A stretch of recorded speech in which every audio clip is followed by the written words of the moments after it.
बिस्मिल्लाहिर्रहमानिर्रहीम। अस्सलाम वालेकुम। शाम ज़िंदगी। सामईन, कायद-ए-आज़म की ज़िंदगी पर एक मुस्तंद किताब हेक्टर विलायतों की मोहम्मद अली जिन्ना है।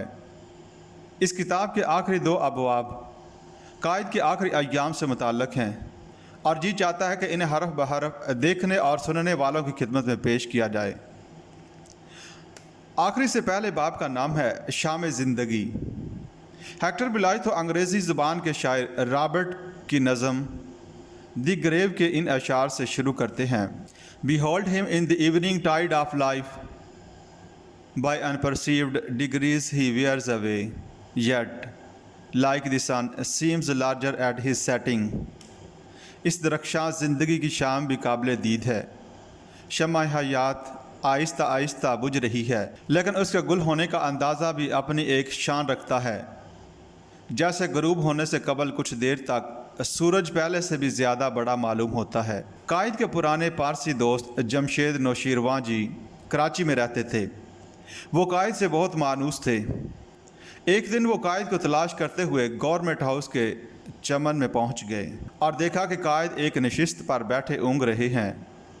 इन्हें देखकर कायद ने सर उठाया और बोले, मैं थक गया हूँ जमशेद, बुरी तरह थक गया हूँ। यह फरवरी 48 ईस्वी का वाक़या है। इस वक्त पाकिस्तान को कायम हुए सिर्फ 6 महीने गुजरे थे। इससे पहले शायद कायद को कभी इतनी फुर्सत ही ना मिली थी कि घर से बाहर बाग में बैठकर कुछ देर ऊँग लें। इनकी सियासी ज़िंदगी के शुरू के दिनों में मालाबार हिल पर इनकी कोठी के साथ बाग भी था। सुबह को वो ज़रूर वहाँ जाया करते थे, लेकिन तेज़ी से इसकी रविशें तय कर जाते और बाग के इंतज़ाम पर नुक्ताचीनी सिर्फ इस वक्त करते जब उन्हें एक ही क्यारी में 2 किस्म के फूल मिले जुले दिखाई देते। वो कहते कि ये बाग नहीं जंगल है। इन्हें फ्लाकस और पिटोनिया के फूलों की सीधी सुथरी कितारें बहुत मरगूब थीं, लेकिन फूल तोड़ने का शौक़ ना था। ना इन्हें कभी इतनी फुर्सत मिली कि इत्मीनान से बैठकर गुलिस्तान के नज़ारे से लुत्फ़ अंदोज़ हों। लेकिन अपनी ज़िंदगी के आखिरी ज़माने में कायद की बाज़ आदतों में कुछ तब्दीली रुनमा हुई। कभी कभी वो गवर्नमेंट हाउस के चमन में जा बैठते और कुछ देर दरख्तों के साए के तले तस्वीर की दुनिया में गुम हो जाते।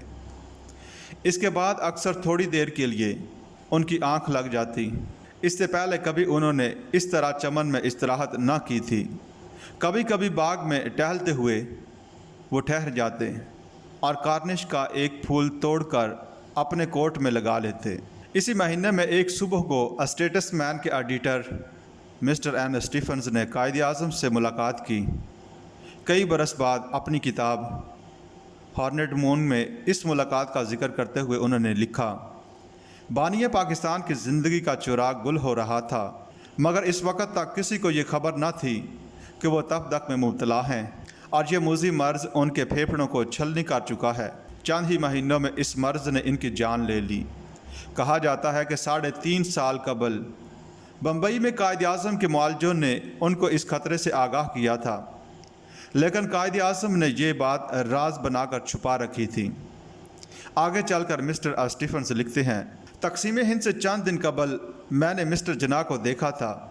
इस ज़माने की बनिस्बत अब उनकी सेहत मुझे बेहतर मालूम हुई और मैंने ये बात उनसे कही।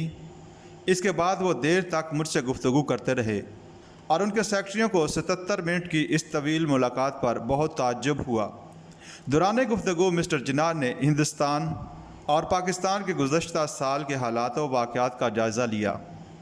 इस दौर की तारीख़ की तश्कील में ख़ुद उनका बहुत बड़ा हिस्सा था और ख़ुद इनकी ज़ुबान से इसकी दास्तान मुझे बहुत दिलचस्प और मौसर मालूम हुई।